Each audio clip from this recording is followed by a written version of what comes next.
proceed to spam Kobold.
Hi, I am Miriam, and I play the dwarf druid Thurax. My morning ritual is to get up and bop a good berry, and then go offer everyone else some good berries, as well as checking in now on our new feline companion, Fancy.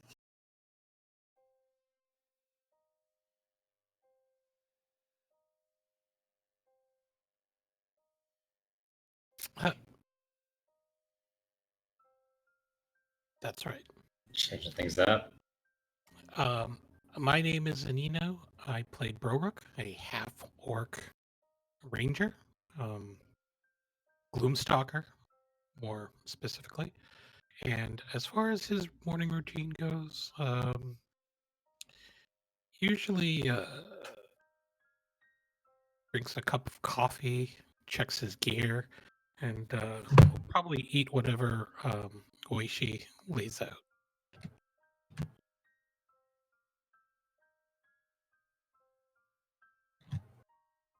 Hi, everybody. My name is Suze. I'm playing Sloan, the elf divination wizard with a level of knowledge cleric.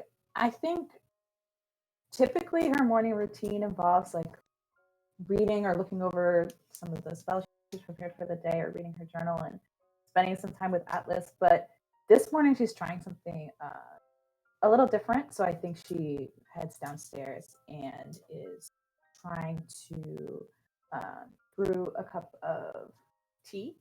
And she brings her crystal ball with her. She's going to try and see if she can divine anything from the tea leaves.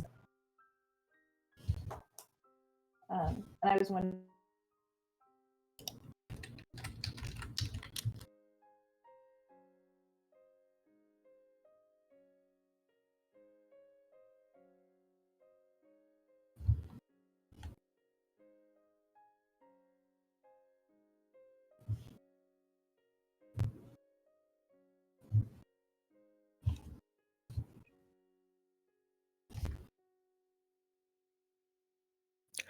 Yes, hello. I'm Wild Engineer. I'm playing Drixlet, who is a merfolk rogue.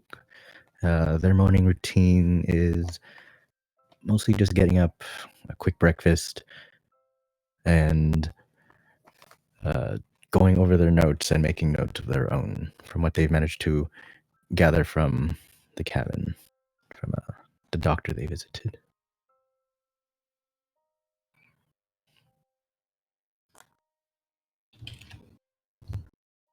No, I can hear everybody.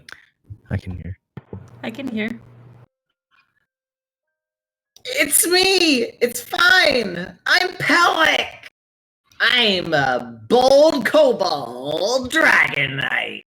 And last time, my wimpy little javelin got turned into a mighty winged spear, and I am flaunting it on top of the roof of the Queen's Arms. but I fell asleep because it was a long night and I slept outside. And now I awaken to Fancy going, yay! Oh, buddy. I can try to get Fancy to speak if we need. If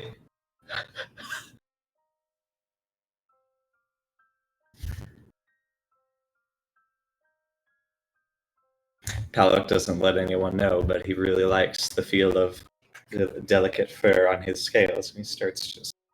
He's the really aggressive petter, so he's like.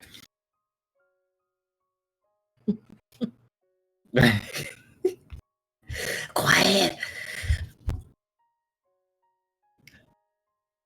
So what's the morning rooster call? Is there a rooster or does somebody yell good berries really loud?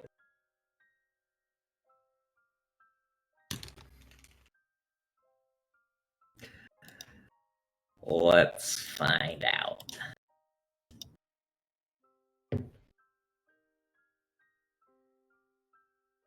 Sure. 7.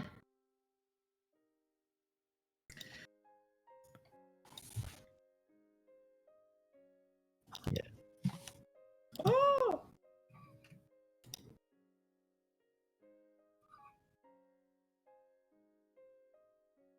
Mm.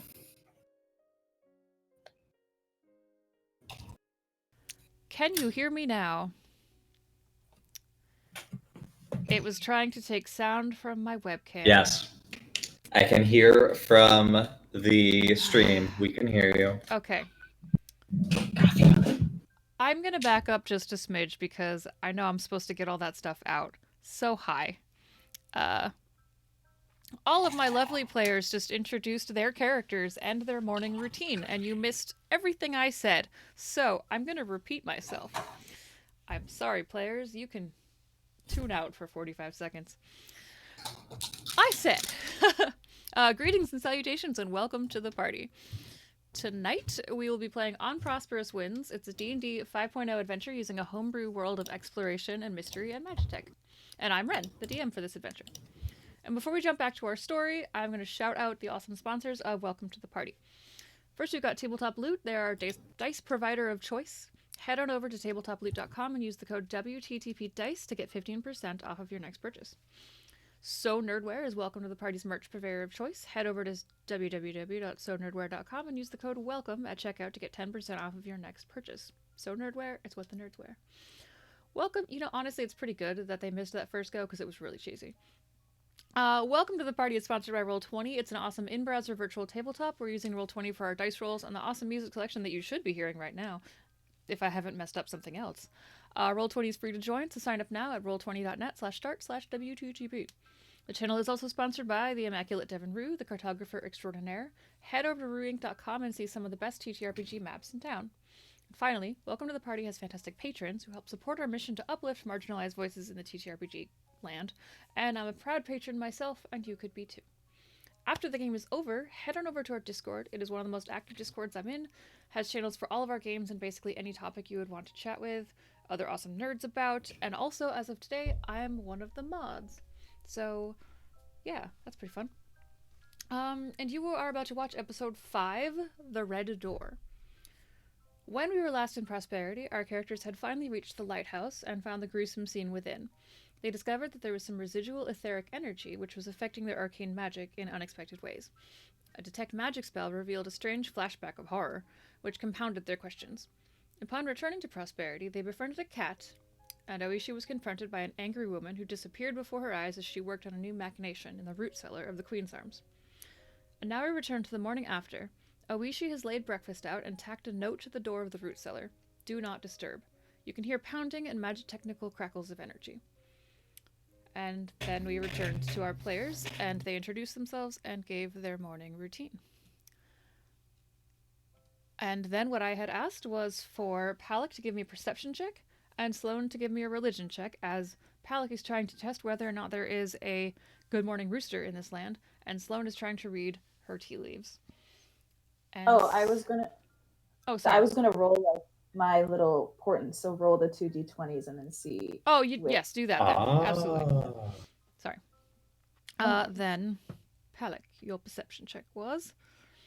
I got 7. You hear the cat, its stomach is kind of rumbling, and you realize, oh, I wonder if it has been fed yet, and you forget to listen for what you were Okay. listening.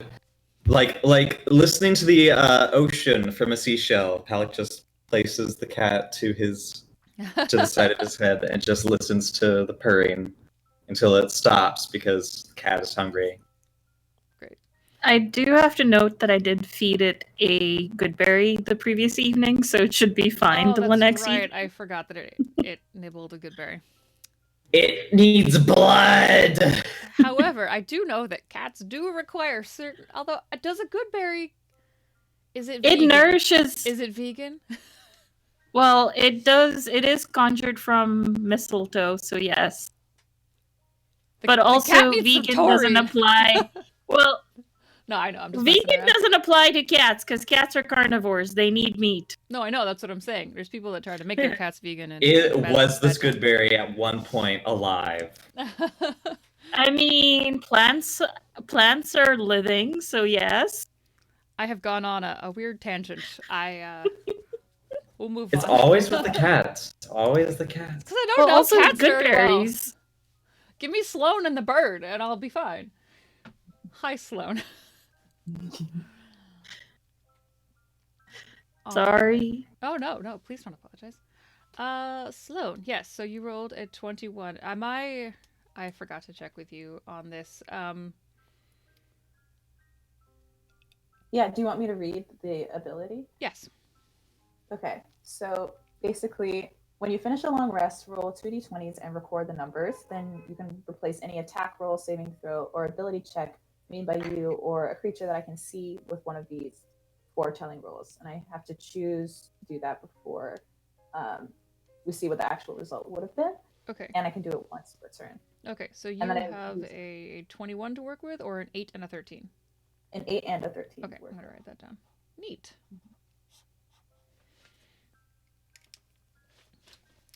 Excellent. All right.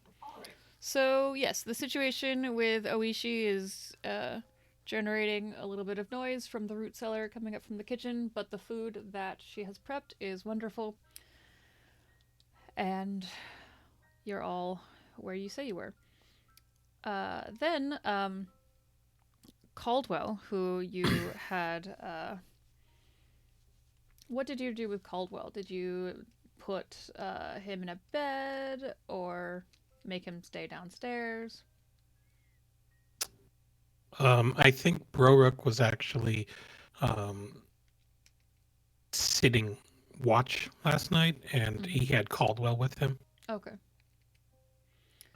And Brorook also saw the dwarven woman who yelled at Oishi last night, too. Right. So That all said, Caldwell's a little stressed, and Caldwell has fallen asleep curled up in front of the big mantel place in the downstairs hall of the Queen's Arms Tavern. But nothing else of significant note occurred last night. I know that some of you were keeping watch for maybe the bird creatures or whatnot, but nothing had come of that. So the only thing that weird that happened last night was the disappearing dwarf.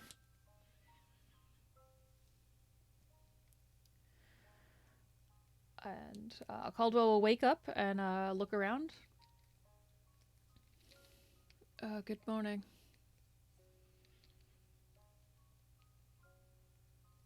Goodberry? Slam down in front of the Queen's arms, and I yell out, "It's morning! Wake up!" Goodberry? Anybody? I'd Okay. be happy to. Was there any disturbances last night that anybody can imagine? Or that actually happened? just one. I see.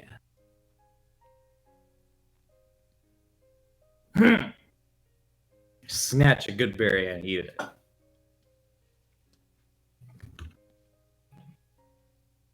I need a light breakfast. We got a lot to do. First things first.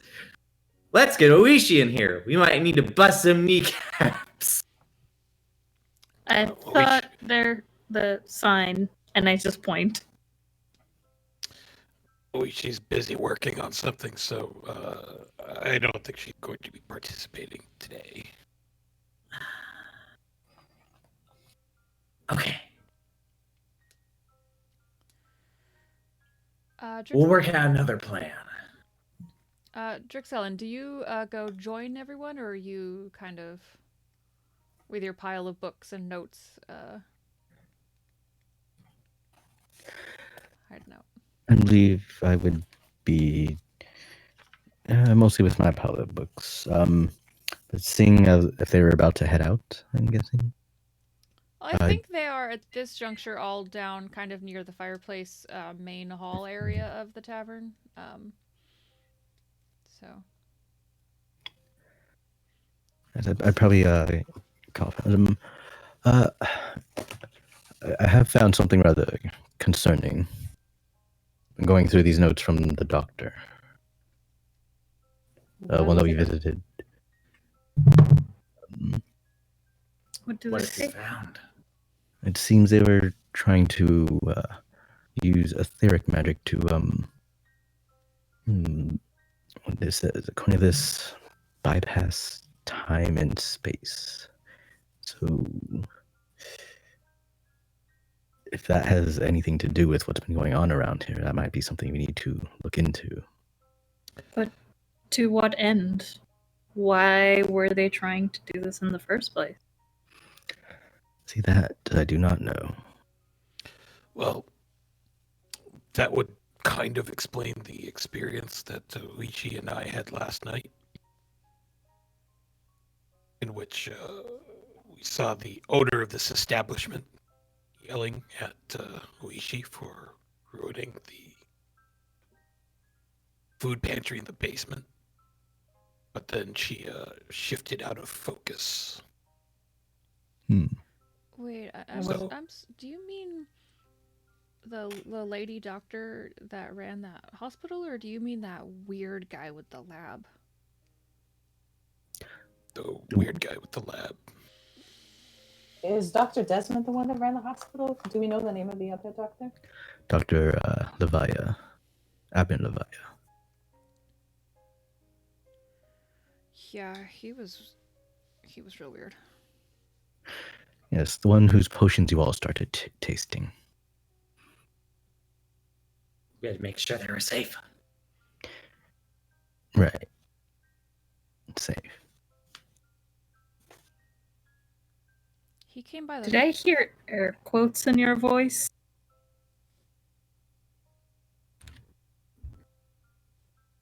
Possibly. Well, they're better than crossbow bolts, which is what we could use right now. If you don't know, we're in a lot of trouble. We need to reinforce the lighthouse and make sure it's operational once again with a regular group of people who cannot die from monsters. Yeah, I think that's kind of low priority at this point. Also, plant zombies. Mushroom people. Yeah, well, I feel like the duties to the living right now, and I believe that the villagers of Prosperity are actually here. We just can't see them because they're on a separate plane right now.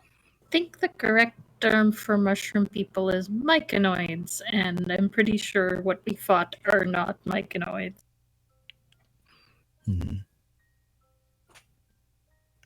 I also think it would be great if we could have like a fortification so that Prosperity could, be prosperous.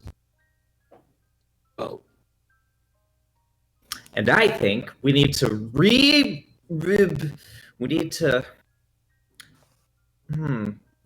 need Caldwell's people to stop being evil druids. Oh, Or at the very worst, chaotic neutral. Well, not everyone's a druid, but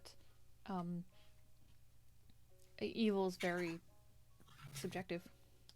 Also, These applicant also- druids of questionable moral fortitude. also, I mean, I would probably argue that you are all the ones with the questionable. Oh, I had wanted to ask a question. You know, since this is, you know, the second time that you have held me captive in this place, where is Costa again? Well, as I mentioned, we left Costa with the militia. Great. Yeah. And They're they're with- out on patrol right now. So I'm stuck here. All right.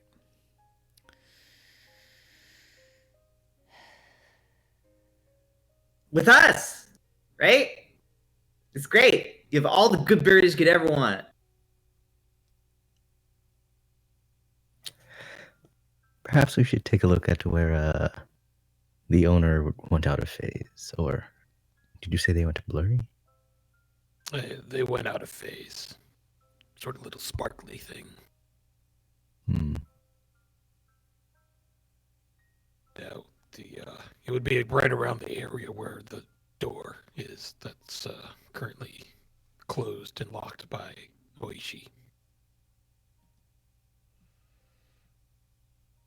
And knock on Uishi's door. Are you sure you don't want to come out? I'm busy. I'm pretty sure. I'm nuts. I think we should leave her to it. Can I have your gun at least? No. Don't even know how to shoot a gun. I know how to throw a spear. It can't be that different. Cock the I gun. do that very Just well. held it at someone. You hear a loud thud on the door of the root cellar, which kind of sounds like maybe Yoichi threw something at the door to get you all to leave her alone. He's throwing guns! We have to calm down. We have to go. Okay, we get it. She's the one who's been very interested in the magic tech, right? Yes. That's right. Mm-hmm. Maybe we should go check out the library. Yes, please. Incidentally, Drixalion, the library is where you just came from, and that's where you got the stack of books. Oh, right. Maybe he couldn't reach the real important books on the bottom shelf. Luckily, there's a lot of us small folk here that can help you with that. Well, it does seem to have something to do with astronomy. If you would like to help me research that, I'd definitely be interested. star charts, navigation, all that would help. Sloan, that sounds like your deal, Leo.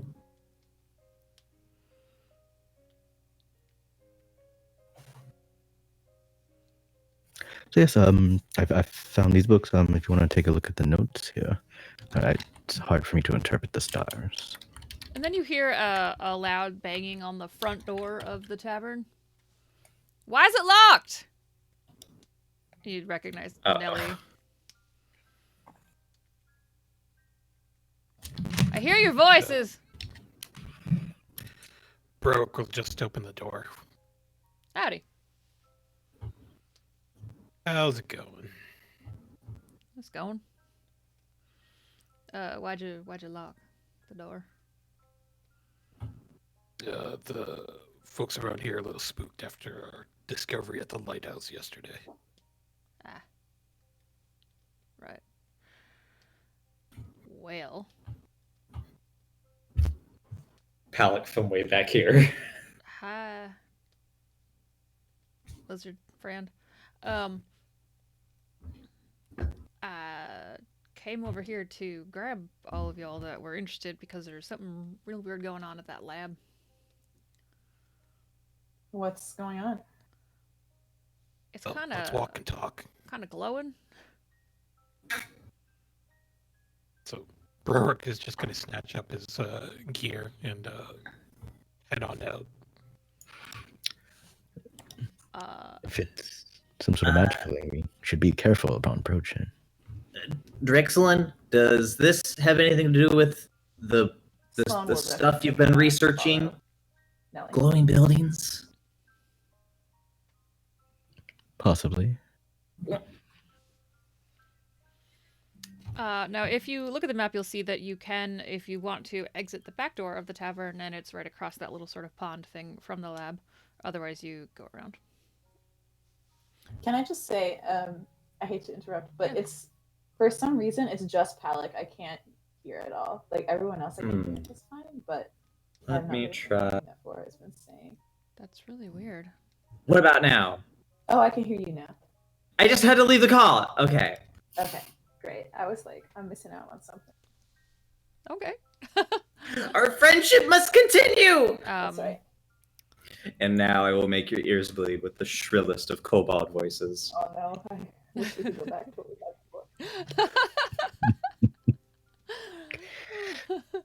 before. Yeah, so Nelly starts just like, you say walk and talk, so Nelly starts engaging you in just asinine small talk. Yeah, I mean, you're all staying in this tavern, but, you know, there's much nicer beds if you go, like, find the rich people's houses, and, you know, they're all around, and they've got real nice beds, so I didn't come back here last But time. do they have nice kitchens? Nelly, how many houses have you broken into so far? Who's counting? You had to find the nicest bed, you know? Why do I get in trouble when I want to go read books? When the door's locked. It's because you don't check and see if those guard folks are around. Yeah, it's because you get caught. You're also really loud. I resent the implication that I'm not also loud.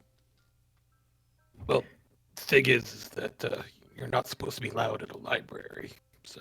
Yeah, well, there's no one here. We're here. Bringing the topic to the matter at hand, Nelly, you said the lab was glowing? Oh, Was that's right, anything the else door's all happening? glowing. It's real weird. You want to come? I'm sure it's a short walk. And she'll actually just walk to the back of the tavern and open the door, and you can see very clearly it is a very, very overcast day. There's like no sunlight pouring through the clouds. It is just dull gray. But you do see the lab, and the doorway. It's black inside, but it is glowing red. Like, you can't see into the space, but the doorway itself is glowing red. Just pulsing. From Yeah. where? Oh, go ahead. I mean, did you all set up some sort of trap or something? Uh-oh. But there have been some strange magic things going on. From this vantage point, can I tell if this is anything similar or just like, well, is this something like magical or a spell in nature? It definitely looks like magic, but it is not purple, as has been the kind of signature color that has been happening with some of the other instances. As he's approaching, Berwick's gonna look for a rock somewhere.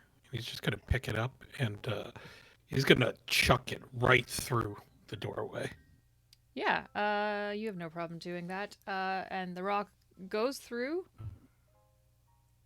and you hear it land with a thud, but it doesn't sound as if it's landing on the solid wood floor of the building. It sounds like it's thudding onto gravel?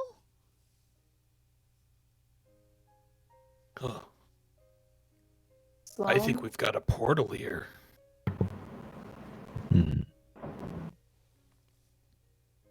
Sloan will snap her fingers and summon Atlas to her shoulder. That was not right. And- Yes, Atlas shows up.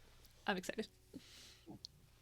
And she'll look at the party and be like, do you think we should send Alice in to explore? Should we all go in at once? Like, how do you want to approach this? Bro, like the rock you threw in there didn't sound like it landed in the building. Oh, We're gonna leave this guy here.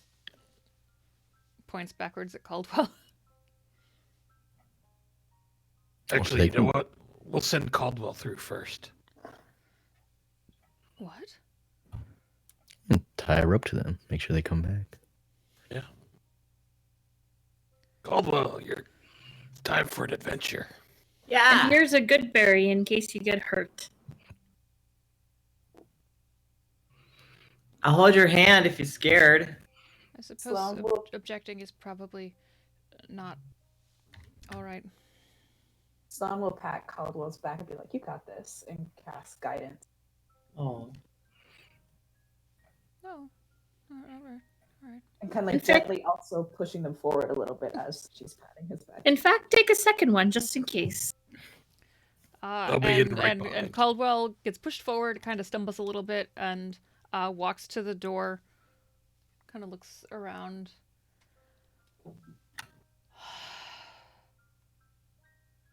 And walks through, and you don't see him anymore. Oh, Did we tie a rope to him? Thought we did. yeah, you see the rope. It doesn't go slack, so there's still rope. But you can hear him talking. Oh, hi. That's really strange. Is it okay? Can we come through? I'm Caldwell. There's some people. You see them? They're standing. You can't see them. All right. Hold on. I'm gonna come through. I don't feel it's safe to let Caldwell handle this. And you walk through, and what happens when you walk through is you are in a sort of grassy field, and Caldwell is there beside you, and you can see the doorway behind you, and you can see your friends behind you, but in front of you is this grassy field. But what Caldwell is looking at are sort of two very tall individuals, and there is a shorter individual sort of sitting in the grass looking up at them.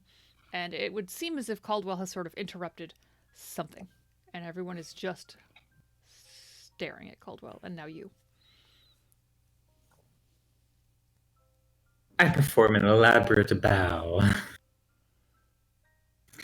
And Palak says, Greetings from the other side of some sort of strange portal in a lab. My name is Palak, a servant of the Lore Eater of the Lead Barrow. All sort of at the same time, you all who are not in the lab can hear what Palak just said. You see that the rope is being tugged. As Palak, you see Caldwell is just sort of tugging at this rope. And as you introduce yourself, the scene just kind of becomes a little bit more clear to you. You know, you sort of walk into a situation where it's very dim, and then there's sunlight. But as your eyes sort of start to adjust, you realize that the man that is sort of sitting down in the grass is looking up with absolute fear. And the two tall figures around him have very large weapons. The tall figures, and I say figures because you're having a little bit of a hard time sort of rectifying what they are. They're dressed in long coats of what looks to be sort of a very thick, sturdy material. One of them is tan and one of them is black with flecks of what looks sort of like metallic threads running through it.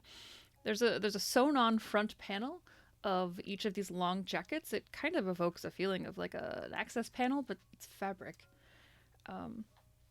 And most notably, they're wearing masks. But the masks have back pieces to them that buckle together on the sides with these crude sort of leathered straps. And the masks to you look as if maybe they are sort of like a lacquered leather or something. They're kind of shiny, but they're very plain with just little slits. The only skin visible is the part that starts to alarm you. It appears very sallow, with bluish-gray veins visible through the very sickly pallor of the neck. And they're standing over this man with these two very large pikes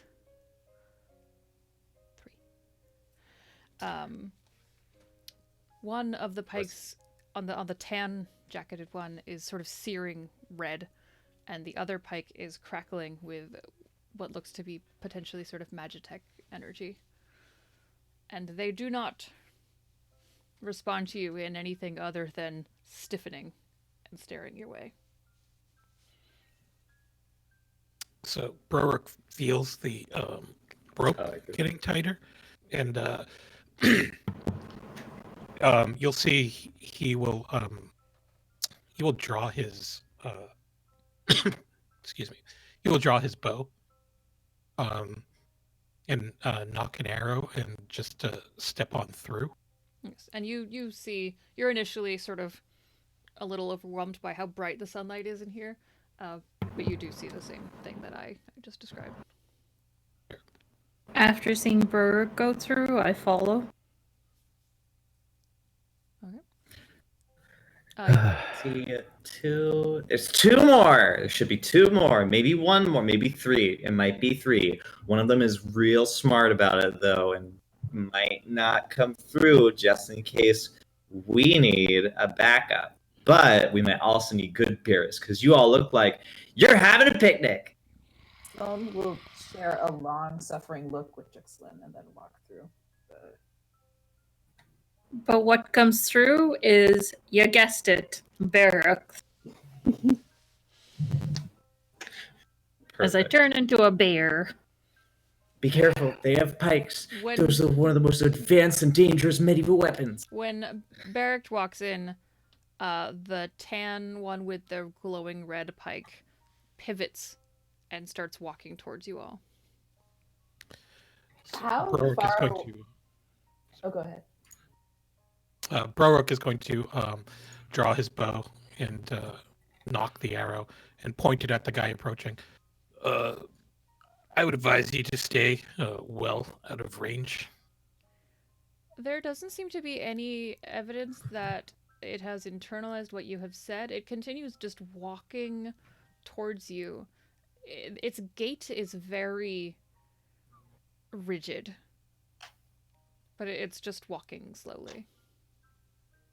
About how far, like, how big is this grassy field or situation we just walked into? Like, As they right you are able to sort of look around, it is, I don't know how to describe field sizes, but it's a fairly large field, and if you look around, there are trees, sort of ringing it. It looks as if maybe it is some sort of animal grazing pasture, because you do see some fence posts kind of off to the end. And the entire scene that you've walked in on is about 40 feet away from all of you. Okay.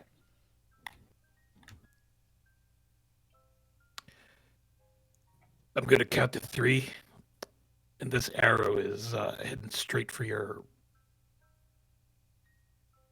chest.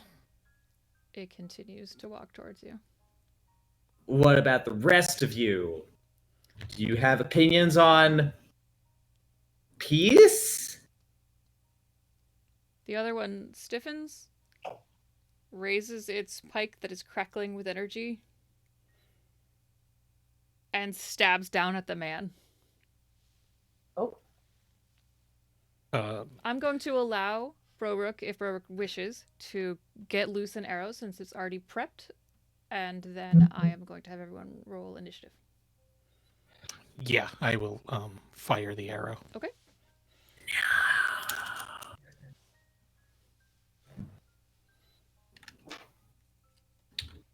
Don't they know that murder is bad?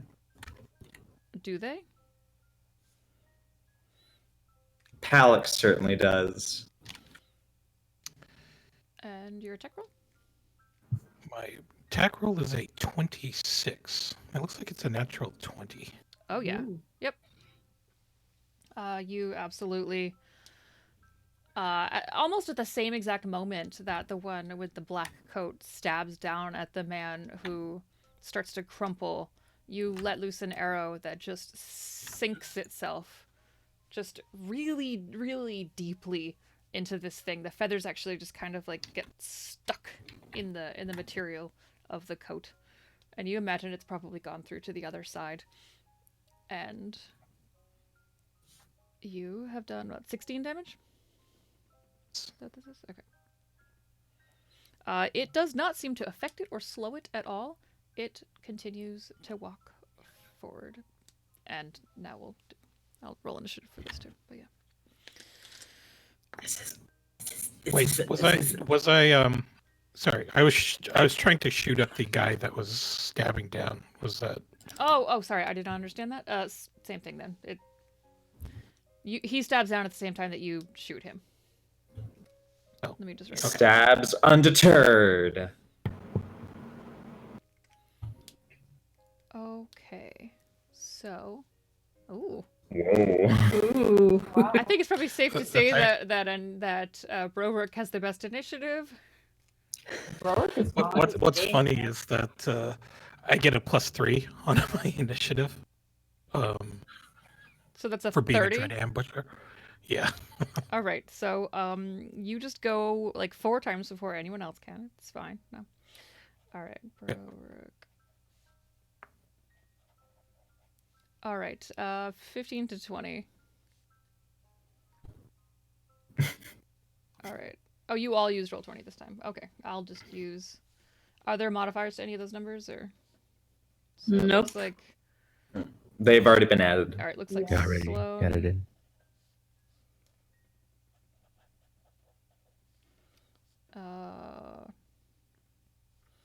Between the two of you, Halleck and Drixallen, who has the better dexterity? I have a modifier of 5. I'll go with Halleck then. Probably, right? Definitely Palak. Okay. So I am our small, order therefore quick. is Browork, the tan coated one, Sloane, the black coated one, Palak, Drixallen, and Barakt. So, Browork, you're up. Okay. So Browork is going to let loose another arrow at the one in the black coat. That's the one with the pike stabbing down, right? Yes. Okay. So as Browork is doing this, his also as Dread Ambusher on the first turn, his walking speed is increased by 10 feet to 40 feet now, and that lasts till the end of the turn. So he'll be running and firing at the same time, but he'll do that sort of sideways shot that you see in a John Woo film. All right, awesome. As he's just flying, and so he'll let loose one arrow.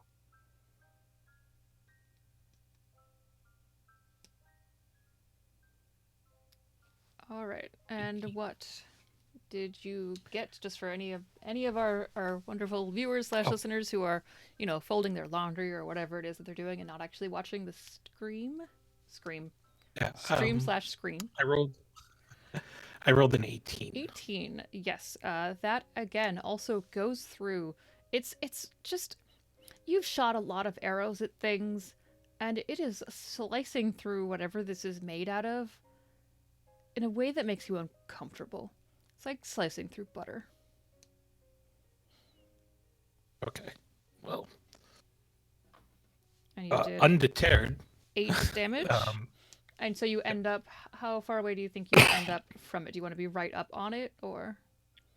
I'm going to say he's probably within,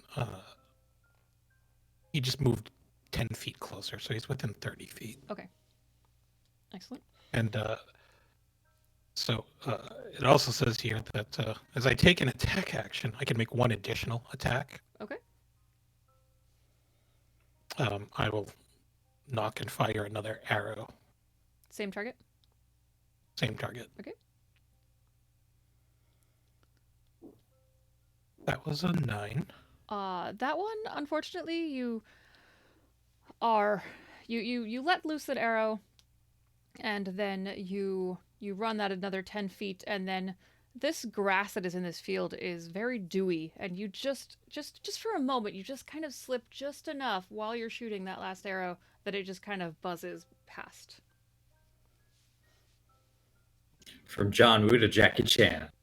It's you don't fall prone or anything. You just a tiny miscalculation just from wet grass. It's fine. It's fine. He's still really badass. And you don't have any additional bonus actions or anything like that, right? Okay.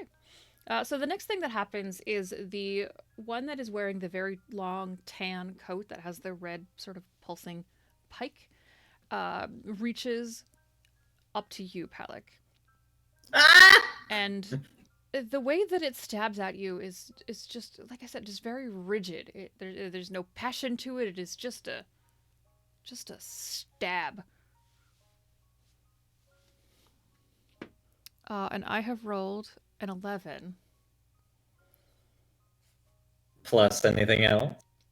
That was already with I rolled. That's already with my modifiers.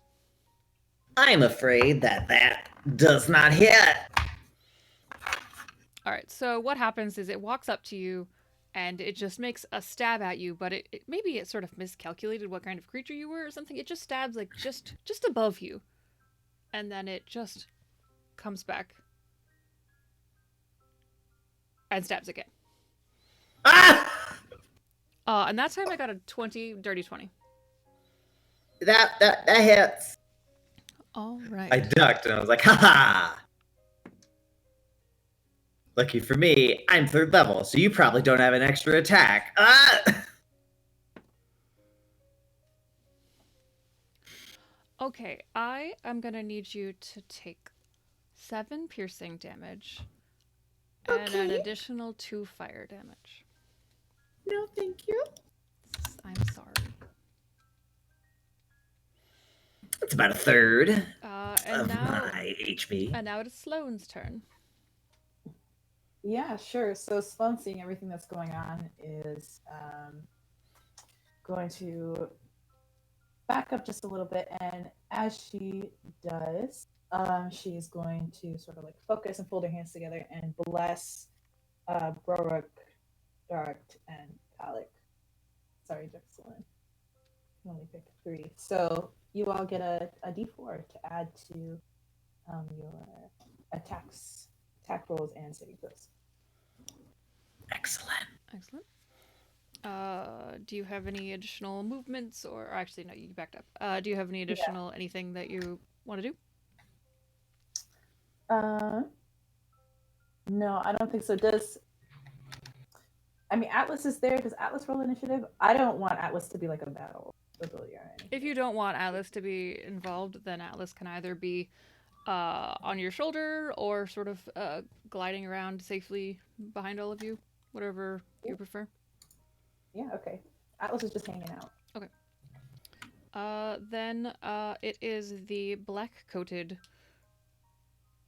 individual's turn, and it stands up straight after stabbing the man, and then pivots and starts walking towards Broruk. It gets within about maybe 10 feet of Broruk and stops. And it is Palak's turn. So with the black and tanned one, are they within like 10 feet of me, both of them? The one wearing the black coat is not within 10 feet of you. The one wearing the tan coat is right in front of you. Okay. Thinking, would I be able to maneuver at all to get them? Actually, you know what? I don't want to be. I was about to use the kobold grovel, cower, and beg, but we're. I gotta strap my stuff.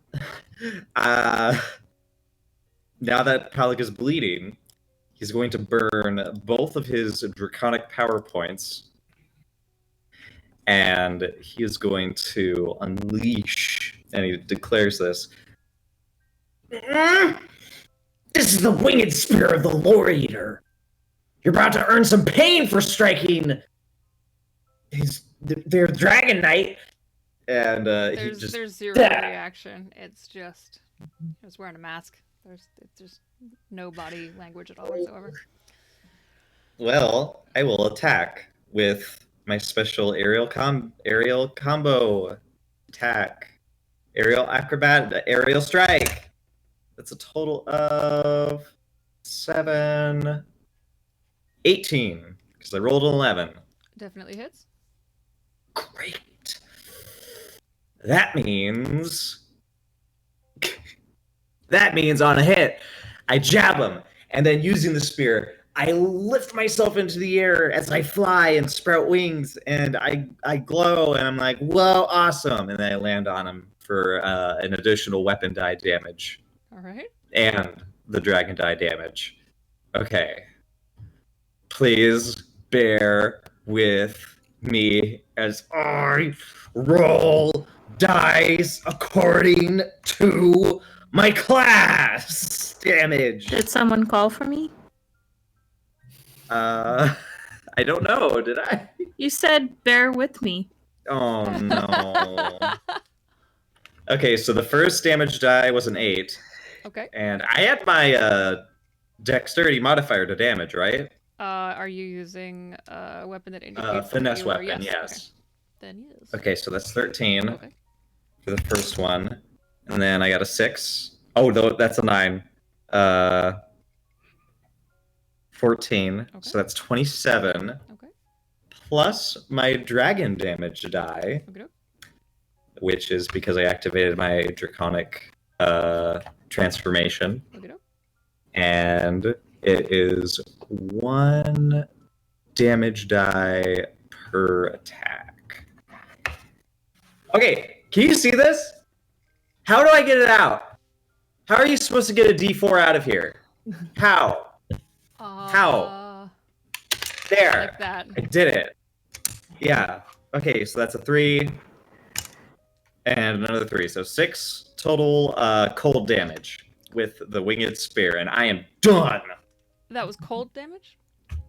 Yep. Okay. So, your first 2 strikes, it's very similar to how I described for Broruk. You stab with your spear, and it just goes through way too easily. It doesn't feel like you're stabbing a person or a humanoid. It's very uncomfortable. Like you just stab through the membrane of the cloth, and then it's just stabbing through butter, like just melty room temperature butter. And the same thing with the second one. It's just like a sickly noise. But then when you do your cold damage, the entire creature just goes rigid and actually falls down backwards, prone. Halleck is beside himself. He holds up the spear in like surprised and terrified triumph, realizes he's bleeding, and like pulls out a handkerchief and tries to staunch it. Like, I got him! I think I got him! Oh my god! And we're up Yeah, to that's it. Drixellen. Yeah, I think Drixlin, seeing the one in tan fall down, would run over to it and stab it with a rapier. Okay. It is just laying there, rigid, slightly kind of vibrating on the ground, so you can roll with advantage. Advantage. Oh, so 24. Okay. Definitely. You just slice down and it same thing. It's just very uncomfortable to stab this thing. Alright, so it's 12 piercing and 5 with the sneak attack. Okay. What does the bless, does that work on attack rolls or the D4? I could only bless 3 people, so Okay. I wasn't sure what your class was. Okay. So it was Dark, Baroque, and Halleck? I believe so. What was your total damage? I'm sorry, I misheard. 12 piercing and 5 additional from the sneak. Okay. And that's all piercing damage? Total? Yes. Okay. Yeah, it just goes through. It doesn't stop. It's vibrating. Something seems wrong with these. Are they people even?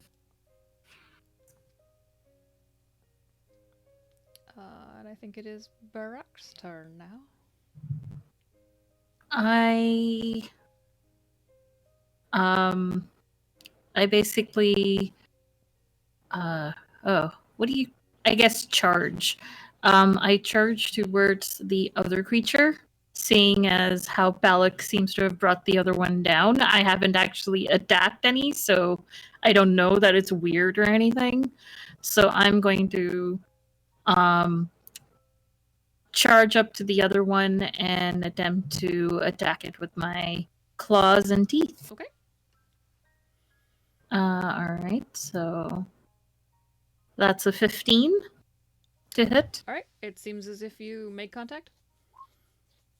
and that is 6 piercing.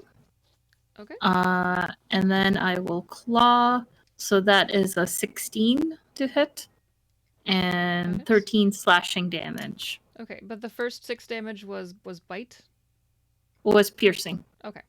Well, yeah. Okay. So but it was a bite. Yes. So I ate a chunk of whatever that is. yes. So you take that first bite, and you can taste decay. It is extremely unpleasant. Bleh. Like you bite down, and then like something just kind of like squirts into your bare mouth, and you're just like, oh, okay, that was gross. Do you have any additional bonus-y type actions? Nope.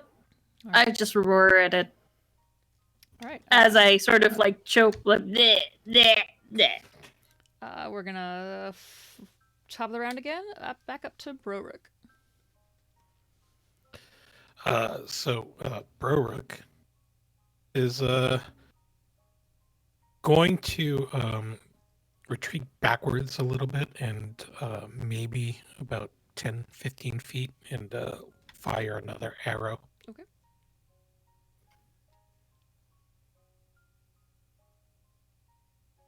T1, Definitely hits. 10 piercing damage. All right. It makes. Wait, do I add like 1d4 to that from the Or to your attack list? rolls. Oh, to my attack roll.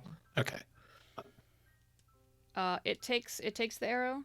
It doesn't seem to have any particular reaction. It's now kind of, standing there with a number of your arrows, jutting out of it. Well, I think we're going for a new record today. Do you have any additional actions to take? No, I do not. All right. So the next thing that happens is the one that is in front of Palik and Drixellen ceases vibrating, and then, it's laying there, and then it just pivots its torso back up. So now it is sort of sitting 90 degrees. And it looks up, pivots towards Drixellen, and attempts to grab Drixellen's leg. So I am going to make a... No. We don't even have to contest that. It sort of reaches out very stiffly and just kind of grabs the scuff of your pant legs and pulls backwards and doesn't get purchase. All right. And it is Sloane's turn. Okay, yeah. Seeing how the tan one, or the one that Palik was attacking, reacted to the icy and the cold, I'm gonna try and cast Ray of Frost at the other one. Okay. Ooh. Okay.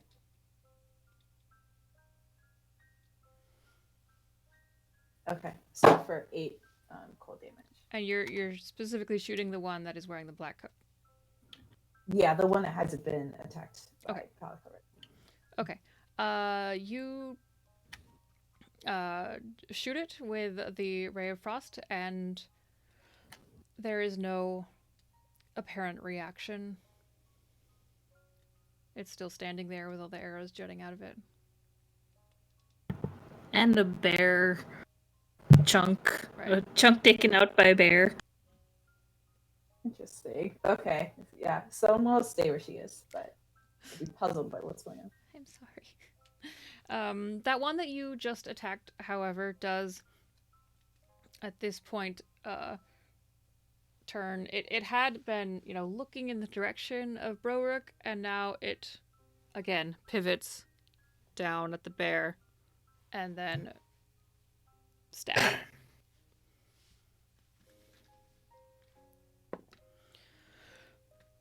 Does a 16 hit you in your bear form?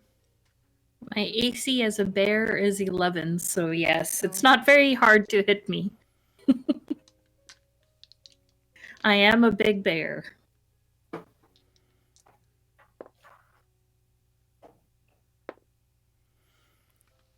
Okay. So if you would please have your bear take 10 piercing damage and then 2 etheric damage, which don't need to worry about right now. Yep, I'm still a bear.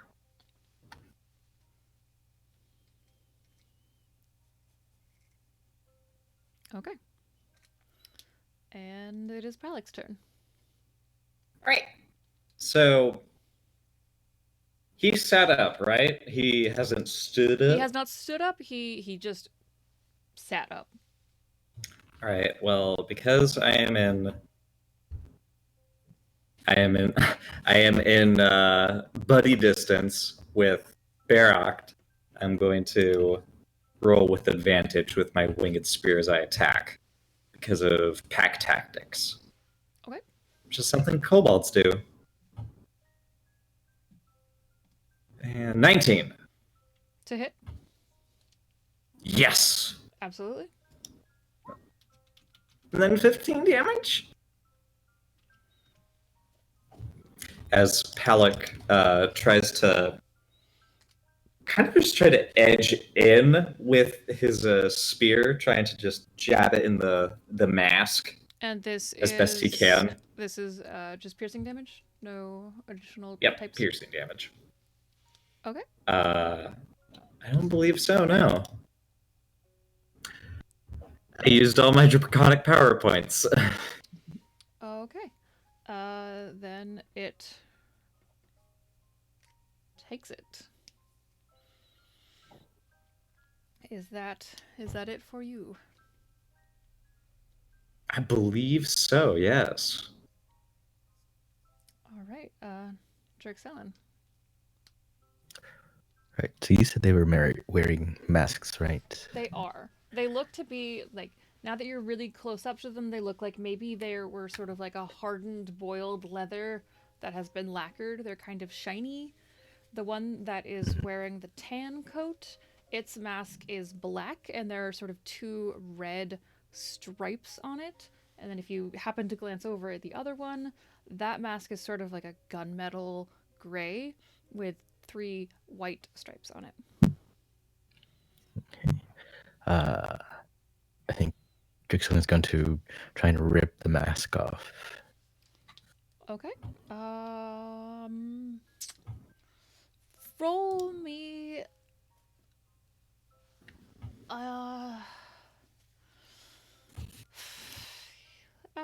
athletics. Oh no. It is buckled together on both sides with very sort of sizable, crusty kind of like leather straps. Mm-hmm.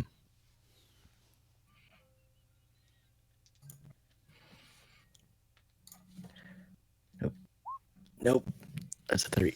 Yeah, you reach you can grab the mask, and your sort of your right index finger actually kind of slips into the space between, and you try, but it is all just kind of on there, and it makes kind of like a upsetting kind of mushing noise as you're trying to wriggle it off, and then you let go, And the finger that kind of like slid into the gap comes back, and it is covered in kind of like a blackish green substance. I'm going to use my cunning action to disengage. Okay. That's my Baract. Yes, I am going to wince a little and slash and chomp, but wincing as I'm about to chomp. Oh. Okay, so does a 10 hit with my claws? A 10 doesn't. Did Okay. you add your D4? She gets a. I did. Oh no. You included your. Yeah, I've added it already. You added the And then the bite is an 18. The bite hits. I'm real sorry. 9 piercing damage. And I just immediately spit it out. Yep. Same thing. It just tastes decay.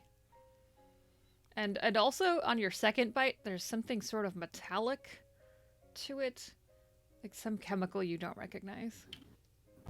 So it's not like blood iron metallic, No. it's like something else. Yes.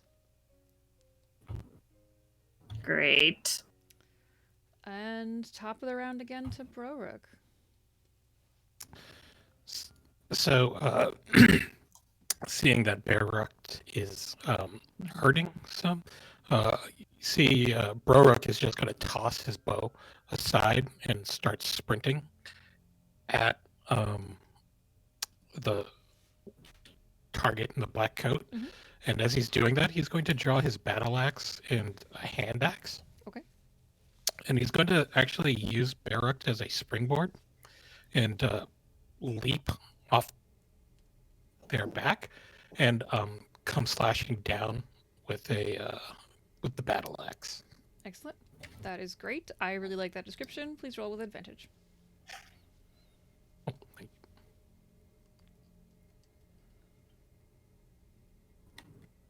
you. I'll just take that.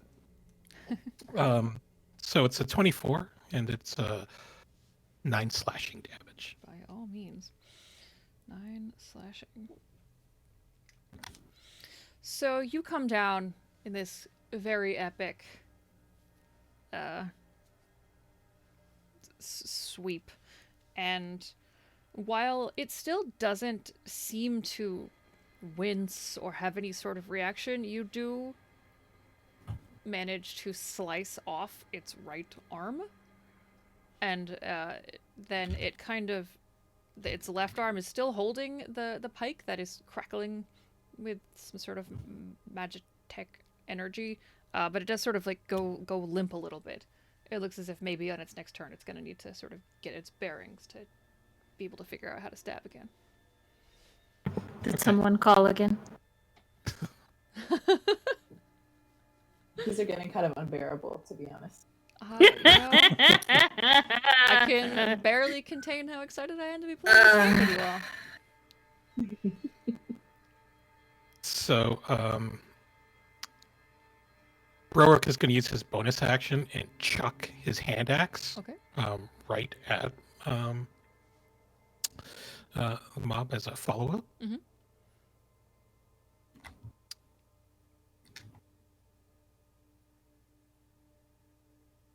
Ooh. Ooh. Whoa. All right.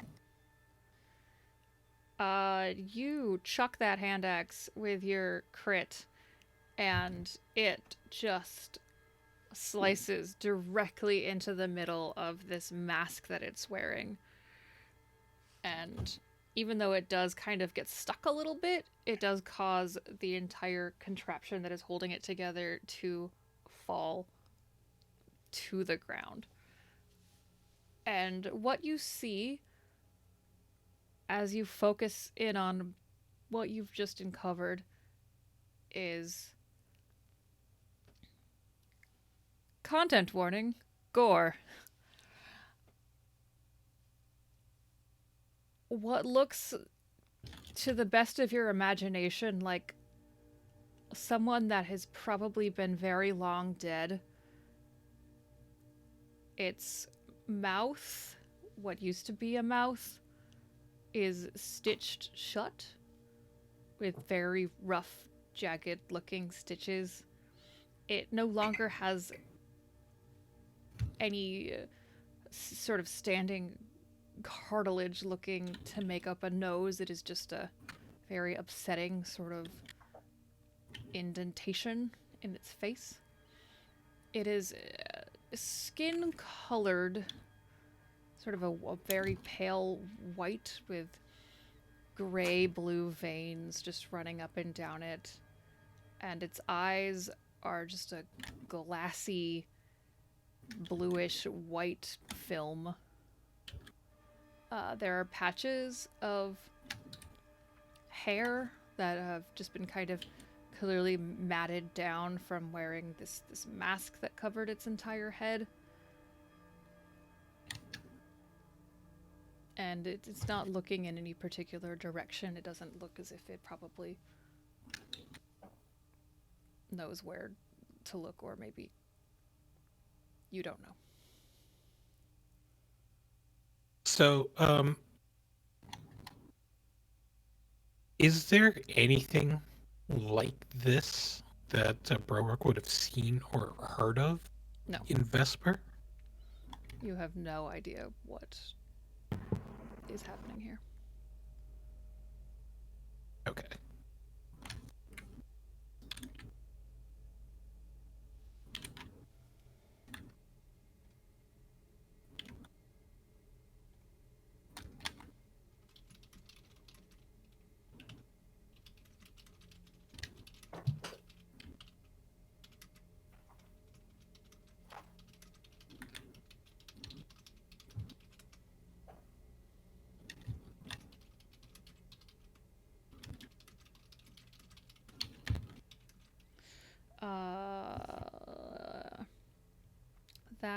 That all that you are doing with your turn?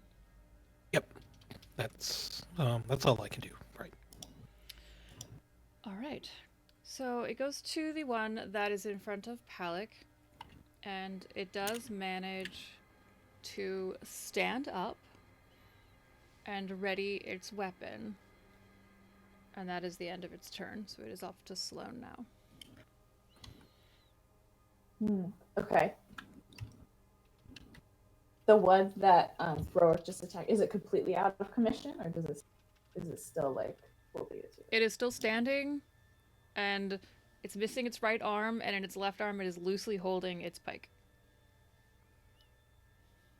Okay. Seeing how bad it looks, I'm gonna go ahead and cast magic missile at it. Okay. Oh, no. And yeah, why not? I'll replace the 8 that I rolled with the 2 that I rolled, because plus 6. I'll replace it with the 13.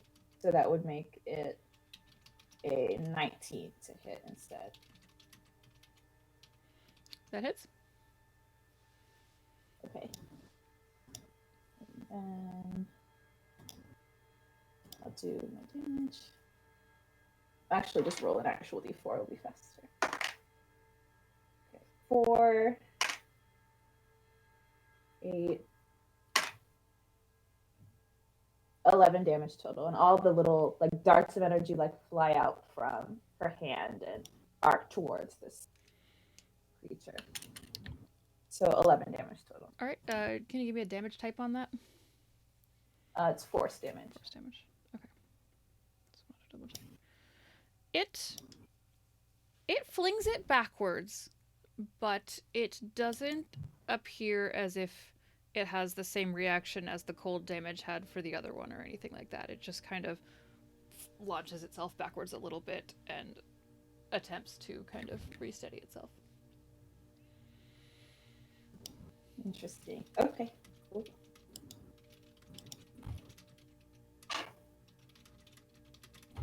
And then I think that's all I'll do for my turn. Okay. Then that one does manage to kind of get its bearing a little bit on the pike. It kind of wraps its one remaining arm around it a little bit. And what's happening?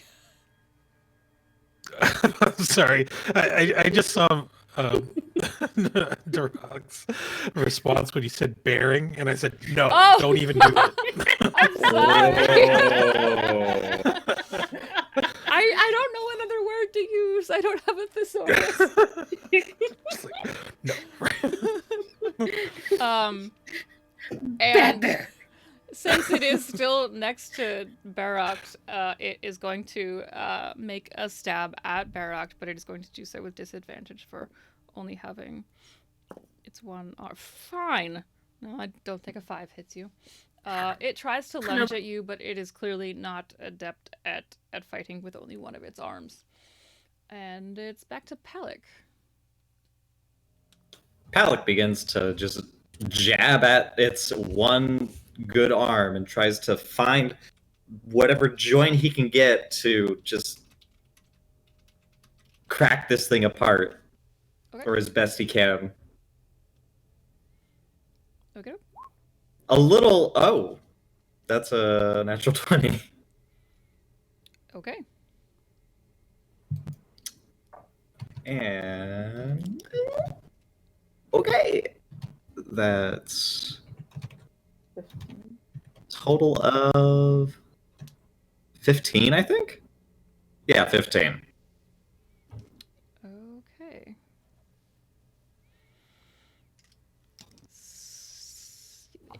Its coat is now kind of hanging off it in tatters, but it doesn't seem to make any sign that it feels any of this pain. Anything else? Just yelling out, I don't know how to stop it other than the sun isn't helping. It does anybody have like an ice cube or something to throw at it? Wait, okay. Cold. So the one that I hit with the Ray of Frost before, You hit the black Yeah. one. the black The one, black and it coated didn't one. react as the one that Palik did. Okay. Mm-hmm. And Palik is currently in front of the one with the tan coat. Just jabbing hopelessly with his spear. But it is now Drixellen's turn. Drixellen, seeing what happened with the one in the black coat, is like, no, it can't be. They're going to cast Detect Magic on the one in front of them. The one in front of closest you one wearing the at black the- coat is pulsing with etheric energy. But in addition... Oh. Good question. In addition, the Detect Magic goes off like normal. You just see etheric energy pulsing off of this thing. And that note was for everyone else, so that you realize that this Detect Magic spell went off like normal. And it is... is that all you do in your turn? I think at this point they're kind of going to back off a bit. Just like, be careful, everyone. I haven't seen these. These haven't been seen for a long, long time. Didn't even know they still existed. Someone could still make them. And we'll slide on over to Barakt.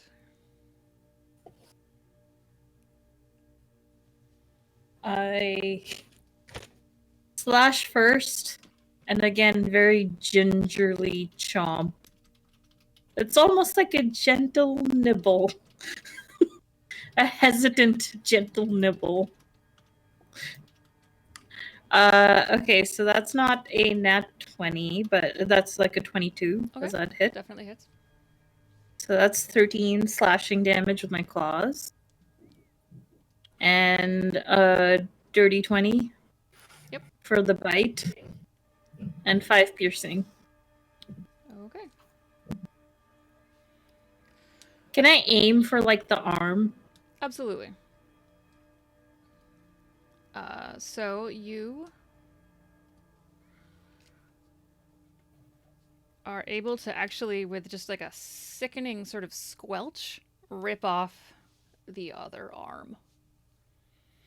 So it is standing there, maskless, armless, just kind of glassy-eyed, looking down in your general direction. The other one is standing up, has taken a monumental amount of damage, and is still standing. Some of you are injured. Drixalan is clearly very upset. And I know we're in the middle of a fight, but that's where we are going to take our break. I have the right to bear arms. We'll take a break from this grizzly scene. Oh! Spare me! It's like this red door just opened up all the puns.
And we're back. And what I forgot to say before we left for our little hydration and stretch break, which I only did half of those things, we want to give a quick shout out to our amazing patrons, especially those in the host with the most tier for making the channel possible. So huge amounts of welcome to the party love to Captain Jack, Nerdy Teddy, and Jago. I almost said Iago. I apparently have been watching too many Disney movies. Yes. So, As a character in Shakespeare too, you know what? I am That's an true. uncultured swine. I'm just a nerd who plays D&D on the internet. I mean, he was named after the Shakespeare character. Okay. We're back at the top of the round of this this mysterious battle in this mysterious field. Mystery. And it is Broruk's turn. Even though Broruk is tasing me. Get used to Could it. it be? So Broruk is going to grip the battle axe with both hands since he had thrown his other axe. And he's going to do a spin into a giant swing with the battle axe at the black coat. Okay. Where's my roll 20? That was an 8. Let me roll my 1d4. With the D4. With the D4. That's a 10. 10, unfortunately, That's a does not. Yeah. I apologize. And there was a mighty, mighty breeze as the axe completely whiffs. Comes up short, right? Yeah. Yeah, that's cool. Is there anything else that you want to do? No, I was hoping for a home run hit. That would have been very cool. So the one that is carrying the red pulsing sort of fire pike is going to, now that it has got its bearings, take a stab at Palak. Please, don't. 16. Oh, Right before I became the majestic dragoon, you would have hit me, but I have 17 AC now.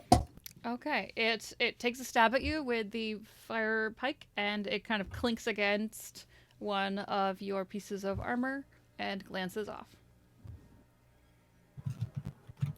And it is It does. Sloane's turn.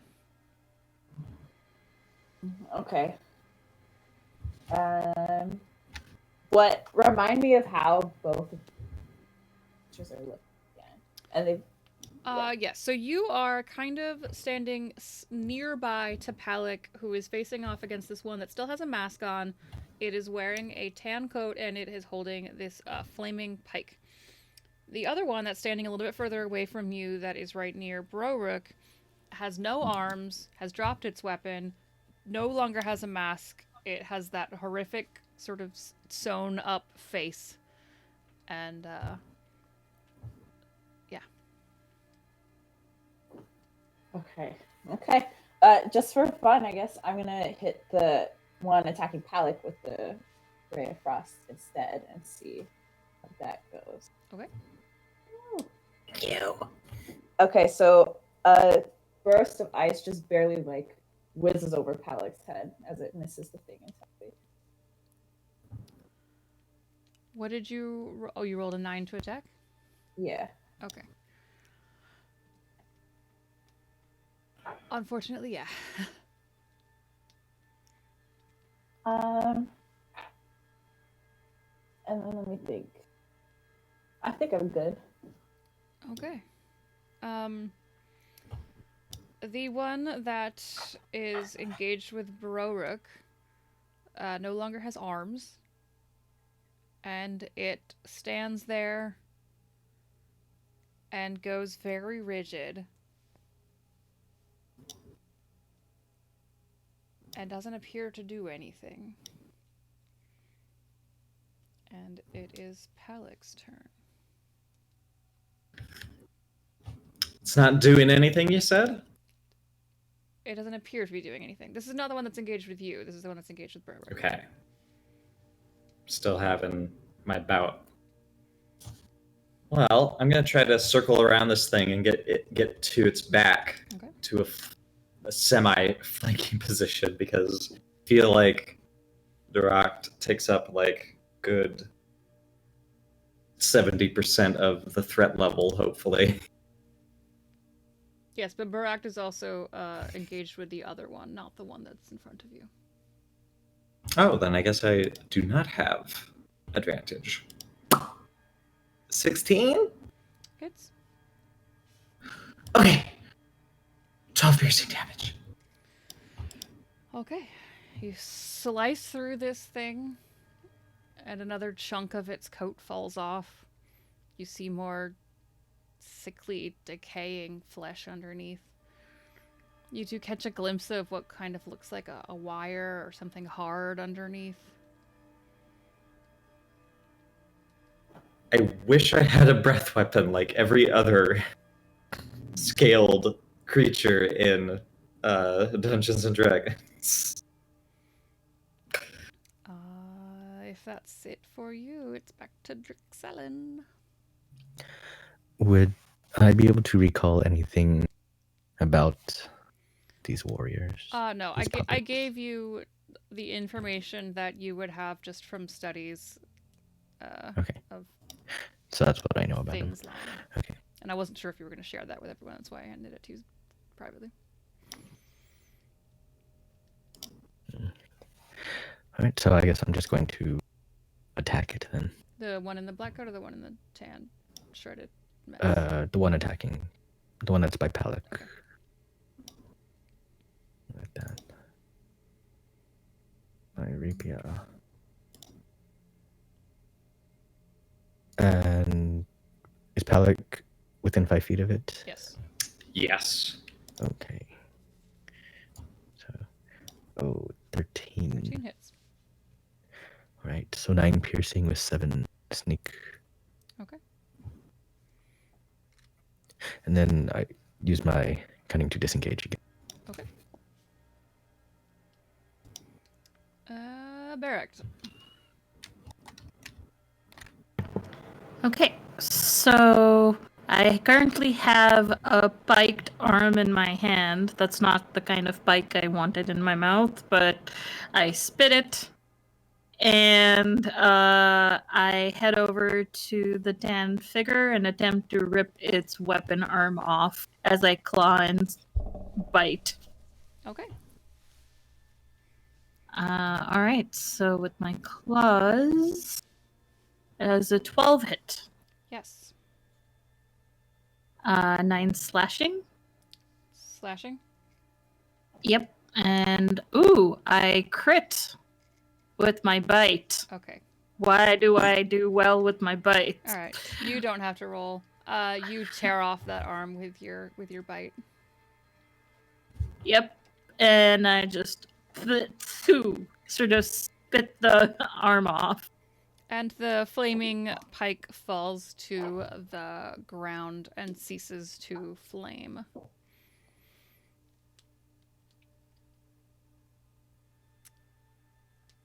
At this juncture, I think it's probably safe to say that we can go out of structured combat because I know that you all can't get attacked by these things anymore, but they are still up and standing. So I'm gonna let you all go back into talking, doing things, working on this mode. I just go to a patch of grass and finish throwing up. It's very fair.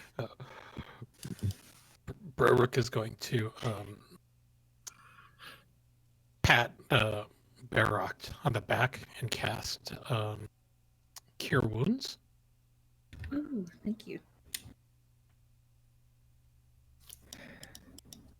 So are they walking around? They, or are they just they're standing standing still? there, very rigid. They don't breathe. Now that you can take time to analyze this, they don't breathe, but there's still like a little tiny bit of swaying to them, so that you know that they are still up. But What? First, Okay. Oh, go ahead. Oh, so I was gonna take a look at that metallic thing that's in them. The wire. yeah, if you go to try to sort of investigate within it, that one still does have one arm, and it kind of like does move to kind of flail and get away from you, so that you aren't able to get a good look at it, but it doesn't have a weapon in its arm. What happened to the man the one I don't remember which one, but the He one did that get gets stabbed. He did get stabbed. If you look over, he's kind of lying face down in the grass with his arm kind of out. Just Is he alive? do you go over to him? If he's like bleeding out or is like not all the way dead, some will try to cast Spare the Dying. Is Caldwell okay too? Caldwell Or is is he just out the standing door? there, kind of like awkwardly half in and half out of this situation. You can kind of actually see that he's been trying to untie the rope from himself, but hasn't been able to yet. Who tied that rope? And who's holding on to it? Probably nobody. He's at not this very point. good with ropes, is he? Well, I will call over. Well, Actually, could Nellie do it? Nellie stayed I mean, out oh, there Nellie stayed. yeah, smart. because I had too many NPCs. We yell over. We had a battle. We won. Please stay over there just in case. Sloan, is No he problem. okay? Sloan, that did you guy okay? did you cast Spare the Dying? Yeah. There's just a very, very sort of shallow breathing going on. And then you look down at this guy and you can get a little bit more of an ID. He's wearing sort of like a dove gray suit and matching top hat, which is toppled to the ground. It's pinstriped, and he just looks sort of very, very well off. He is carrying a large pouch, which actually looks to be kind of like singed around the edges of its pockets, with also some like, powder substance on it. That's interesting. Okay. Do I recognize the powder at all, or can I like poke at his body a little bit more to see what's going on? Like make an investigation. Yeah, go ahead. Do investigation. Okay, out of 15. Okay. It's very old-fashioned to you, being, somehow somewhat well learned in the magical arts, but when you started learning about the magical arts, you did learn about what were called sort of grenadiers of the past that would make alchemical grenades, basically, harnessing sort of like magic and nature and different sort of chemicals to be able to throw magic without necessarily being mages themselves. And this kind of looks like, wow, this guy must be some sort of weird hobbyist doing an old thing like that, but sure. Okay. I think I'll also try and like once I've stabilized him, I'll try and cast Healing Word as well to try and Okay. bring him up from 0. He eventually does kind of sharp intake of breath, wakes up and kind of rolls himself over a little bit. Hey, it's okay. It's okay. Don't worry. Who are you? My name is Sloan. Would you care to tell me who you are? Do you know who and where you are? My name is Mr. Janice Barrow.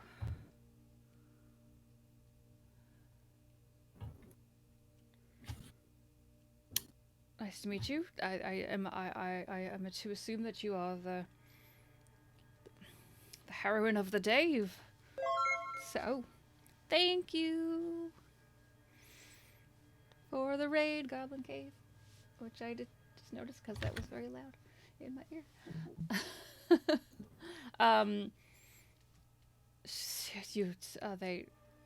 And then he kind of focuses and looks over. Wait, they're standing. Oh, that's the problem. And he starts to, at the same time as he starts to like fidget with his pack, starts to try to stand up. I'll like push my. I like have my hands on his chest. I'll kind of like gently like. Oh push him no, back. it's fine. Once you've gotten to that point, it's easy. Do you know where are we? Like, what? How did you get here? How did I get where? I live here. Well, not here. This is, Mr. Jenkins's Lab? field, but Where is here? What country are we in? What continent are we in? where is here? We're in Iron City. Are you lost? Have I heard of that? Have I heard of that before? It's a city in Leadbarrow. Or like a small little like village in Leadbarrow. Very old. What year is it? I'm sorry, I apologize for all the questions. That's I a am good question. I'm just checking to make sure you're okay. You know, people do get disoriented, get hit. Just want to make sure you're aware of your surroundings.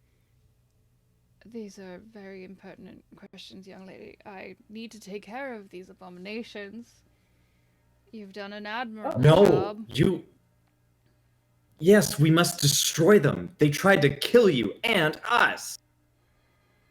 And there's all sorts of weird magic going on, magic portals. Well, I don't know anything about any portals. But I think we all can agree that these things tried to kill us, and we should destroy them. And you, by extension. Drixalan, you seem to have a bad idea about these things. Yes. How do we stop them since they don't seem to die? Oh, none of you are grenadiers, are you? All right. Well, No. here, and he fidgets in his pack, and he pulls out two little from two different pockets, sort of silver-looking canisters, and he holds them out. Do you want them? If you're not going to let me do I'll it. take one. All right. He hands you the one that's. I in want one. He hands you the Drixalan. He hands you the one that's in his right hand. Throw this at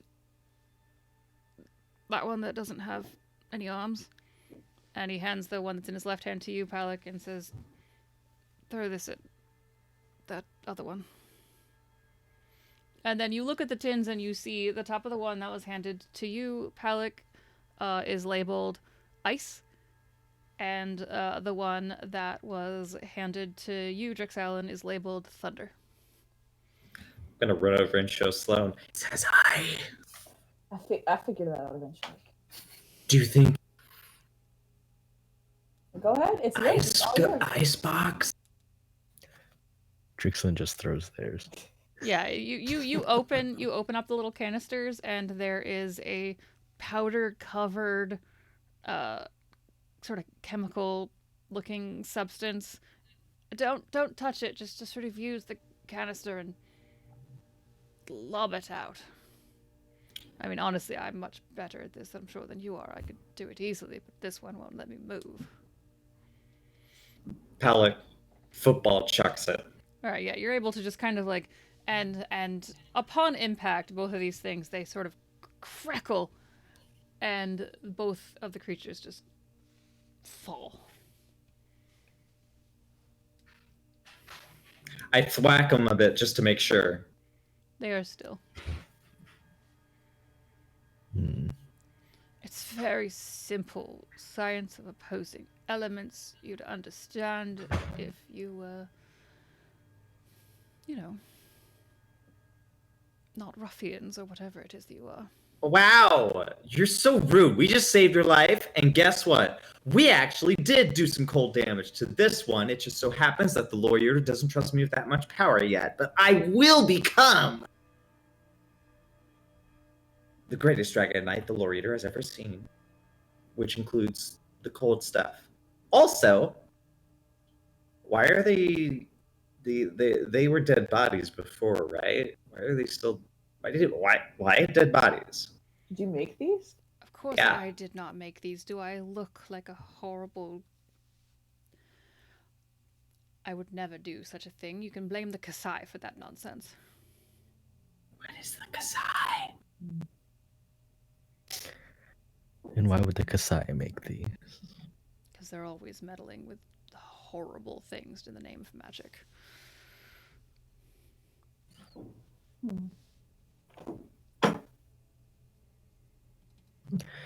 Well, I mean, this seems more like a Lorrainian thing to me, but Lorania. Bunch of backward You said we're in the- farmers. Wow. I'm so sorry. Lead burrows are not usually this offensive. Berwick is just going to side glance at Barak and offer some water from one of the many canteens that he has tucked away. And Yeah, I just to wash open up. my maw. Wow. You- Yes. you Give see, me the liquid relief. just upend a canteen over and let the water just pour out into. Are these And- poisonous, by the way? Are they toxic? And in an uncharacteristically bare way, I start gargling and spit it out.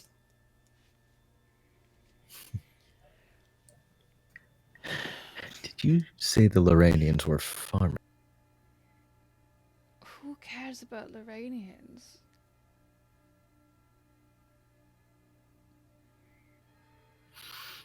I'll turn back to Screw. It might be possible we are way in the past. I don't like this. So we're in the past and Or in the future, way in the future.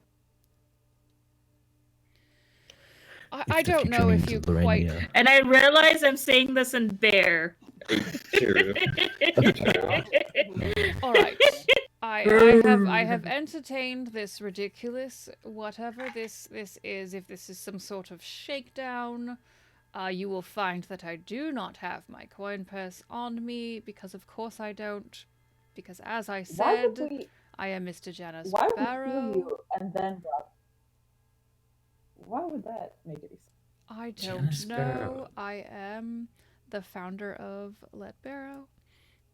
That's a sidebar to Pellet. Well, okay, do I recognize history from this guy? Am I let borrow his history? It clicks once he insists upon who he is again.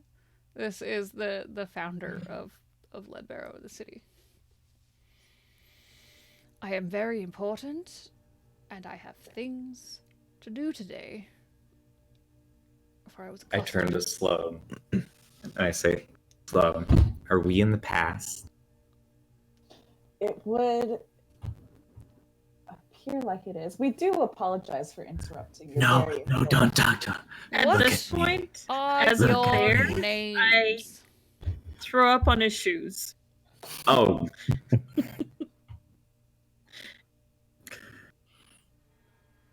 if The impertinence of if- this situation has grown very tiresome.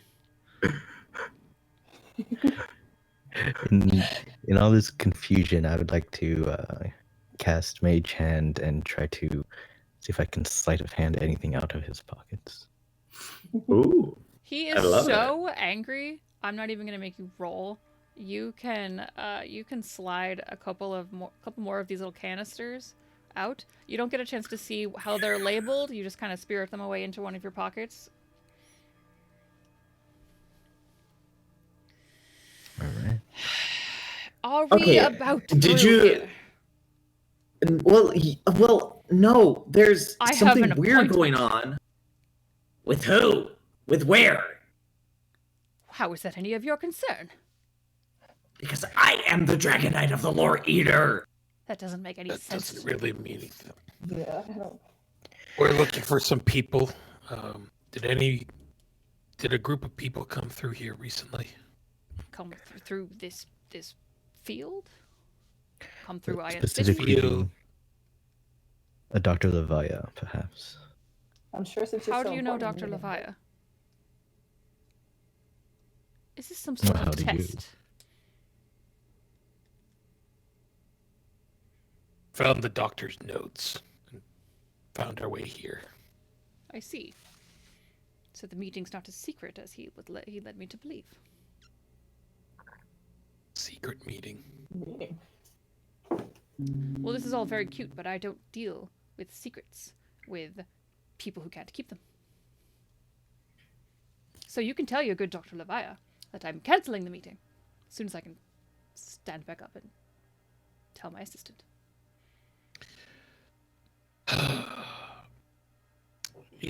Broick is going to thunk his battle axe down next to his head. And he will crouch down. I think you might want to rethink your cancellation plans. Sloane will kind of put her hand on Brooke's shoulder and cast guidance.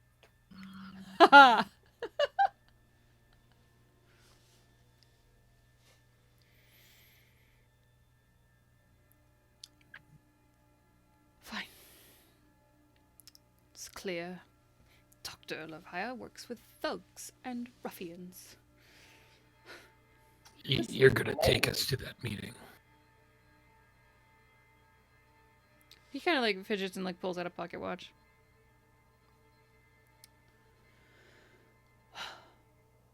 Well, the meeting started 5 minutes ago, so there's no telling that he's even going to be there. I suppose we could just cross that bridge when we get there. It doesn't require a bridge. And if he's traveled this far, he'll be there. Ooh, He'll be Hi, there. Cat.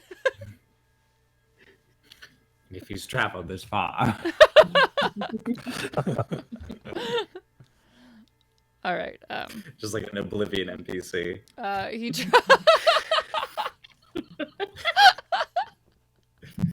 All right. He tries to. The Black Horse Courier is one of the greatest newspapers in Oblivion in Cyrodiil.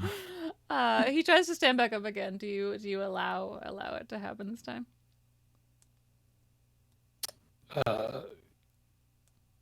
Yeah, he will. I advise you to keep your hands out of your pouches. He kind of like straightens his little waistcoat and adjusts his buttons, grabs his top hat, plinks it back on his head.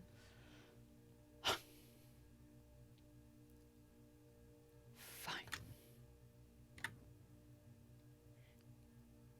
Berwick will just put his axe away and go back to fetch his longbow and get ready for jaunty walk. And without checking to make sure that he's being followed or anything, he sort of spins to the right and then goes into the tree line, where you see that there is kind of a little path. Once his back is turned, Sloane will cast Minor Illusion to make it look like Palik is wearing like a smaller version of the same top hat. I'm so happy. All right. Do you all follow? The scarf to complete the look. Barak does sort of like look at everyone and look at the man going away and sort of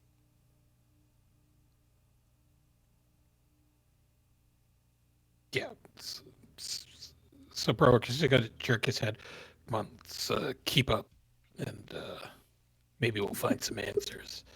But rather than follow along the path, he's actually going to travel off the path and use the tree lines as cover, in a very ranger kind of way. I'll follow Barak. I'm going to just go with Nelly, and then you see Caldwell just pops out of the. Of course.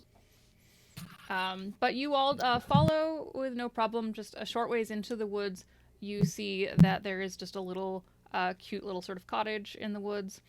And he goes and he knocks on the door. After a moment, the door opens and you see it is kind of dim inside, but you do see that there's sort of an outline of probably a male figure. And Mr. Barrow will say, "Are you Dr. Levia?" And you don't necessarily hear a response, but Barrow will turn back to all of you. "All right, if you insist."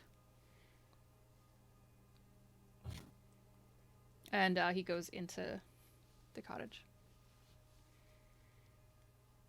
Did Fancy end up following us? I feel like because of what's happening on Wild's screen, yes.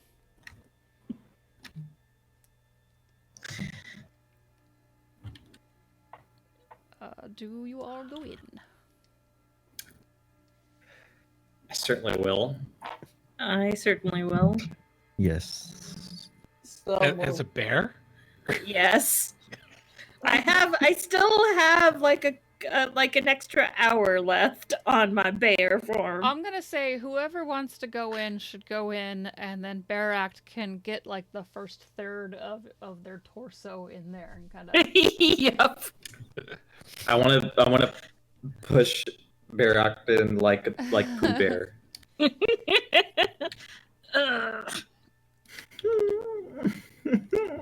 And are you saying that they barely fit through the door? Yes. And so what you see when you enter into this little cottage are it is rather dimly lit with just some sort of candles sort of scattered around, and there is somebody sort of with their back to all of you who is messing with something on a small table. There's a little bit of clinking, and Mr. Barrow is sort of harumphing. "Your ruffians got me here. I don't know why they needed to undergo such horrid behavior. Can you smell that? It smells horrible. I was going to come anyway, regardless of the threats." I'm barricading the door. Uh-huh.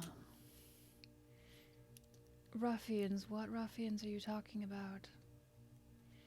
And the figure turns and looks at all of you. "Wait.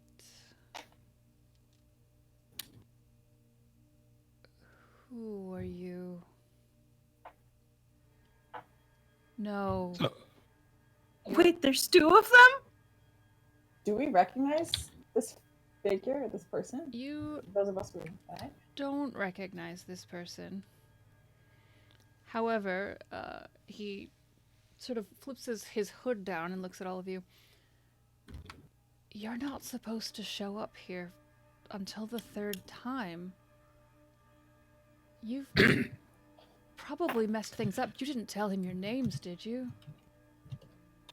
I did a very overt greeting when we first arrived. Yeah. No more talking. No.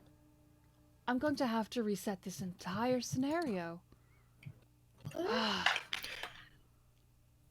Okay, hold on. Before we talk about resetting, No, just no. Yes, I know you're very smart. You're one. Yes, just you'll understand next time when we have more time to talk. This was a very important one, and you definitely messed it up. Did you? It's not our fault. Wait, did you execute the alchemicals? Oh, of course you did. Ugh. Look, I love you all, you're wonderful, but no, it's not the time. And he takes this sort of copper device and twists it. And in just one sudden blink of reality, you are all just standing outside of the lab, which is no longer glowing red.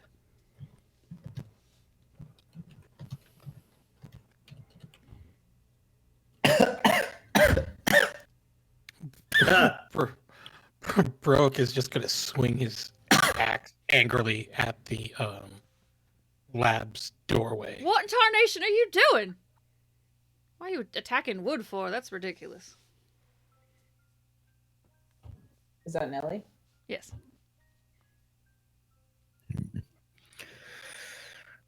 Well, this whole situation may be more serious than that. Hey, Nelly, sorry, my memory's a little spotty. Have we seen you yet this morning? Did you eat breakfast with us? Yes. And Caldwell, with the rope still tied around his waist, is just looking at you all, also rather confused. You all just sort of popped back. That's How long? real weird. How long were we? How long were we gone from the time you got back in here? I mean, not very long. I had time to have a smoke and a little bit of a daydream. Did you see anything weird going on with the door or the lab at all? Well, it stopped glowing. It seems like the doctor wants to play with fate. You're all a pretty confused All right, I'm lot. still a bear. Oh,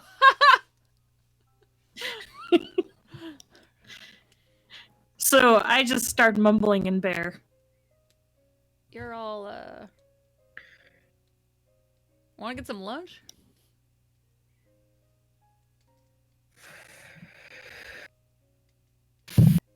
Yeah, we gotta sort this out. What does he mean? What did he mean by the third time? I don't know. Don't know if I want to know. I feel like we got more questions than answers by walking through that door. What if this means I am actually 3 times as old as I'm supposed to be? You're all real weird. Nellie turns around and walks back into the Queen's arms. Wait, Nelly, look, we got. Jake, show the booms, the thunder colds. Yeah, Drixellen, you do reach into your pocket and you have 3 canisters. I don't think I'd have let them know that I took them. Oh, okay. Oh, Oh, right. your mage hand was doing all sorts of fancy things. Dang Yes, it. it turns invisible. Because I am a... What's that called? I'll text you what the Arcane canisters. Arcane trickster. I will text you what the canisters say then. I wanted to brag to Nelly about how cool we were and have proof of our majestic victory. But that's okay. Nelly! What happened to the red door? I don't know, it just stopped. Nellie's Dang it. Nellie's inside now. And as you sort of scurry after Nellie, desperately wanting to prove that something very cool has happened, and Caldwell just kind of awkwardly follows. Drixellen does or does not tell people what's in the pockets, and eventually Barak de-bears. That's where we're going to end for tonight. And Eventually, you'll de-bear. Yep. eventually. I So just like being a bear. With It's bated my breath. cross to bear. oh, I'm very happy. So, I definitely want to thank Goblin Cave, who threw us a raid. That was pretty cool.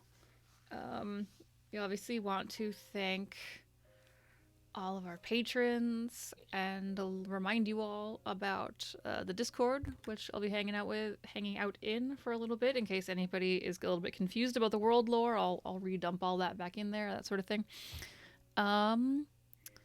So before I figure out who we're going to raid, why don't we go in reverse order? And 4, why don't you talk about yourself? I'll be most happy to. Hello, my name is Four. I am found on the Twitch channel on the Forefronts. No, on the Forefront, and on the Forefronts is my Twitter.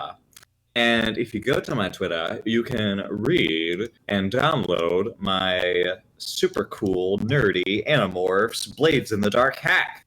You like Animorphs? Come read it and have fun with it. I'm also making another tabletop role-playing game called 4 Minutes, and the wonderful Void Smoker is doing art for me. And I just saw it, the first sketch, and it's super cool. And 4 Minutes is going to be a cool little Twilight Zone tabletop RPG with only 4-sided dice as its main mechanic, and you will be seeing more of that in the soon future. Also, I hate audiobooks. I wish there was an app that I could throw my audiobooks in that constituted as a trash can.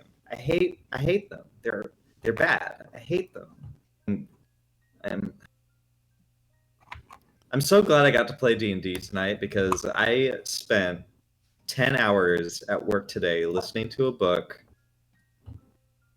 and by the time I left work, I hated it. But I loved all my horses because I'm a horse groom. I hate books. I hate books. Okay. I'm sorry to hear that. I like audiobooks. I hate books. myself. They're bad. They're awful. Let's move on from that very strong opinion and Wild.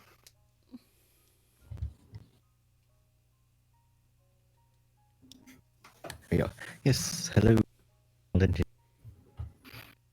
was very fun. I'm glad to come back in again. Be around for another 2 more episodes after this, at least, plus a few more later, right?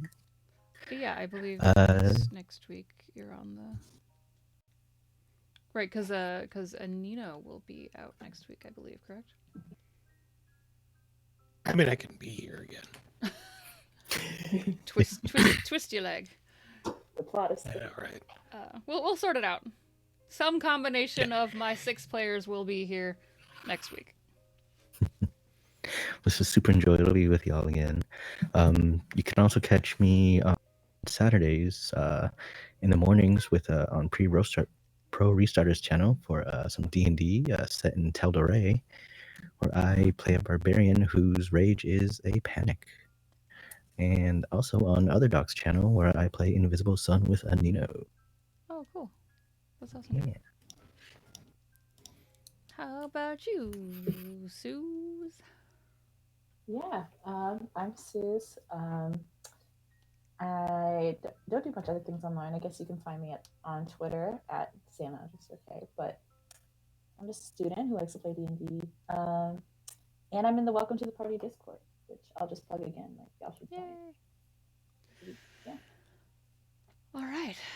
Anino, I know you have a lot going on.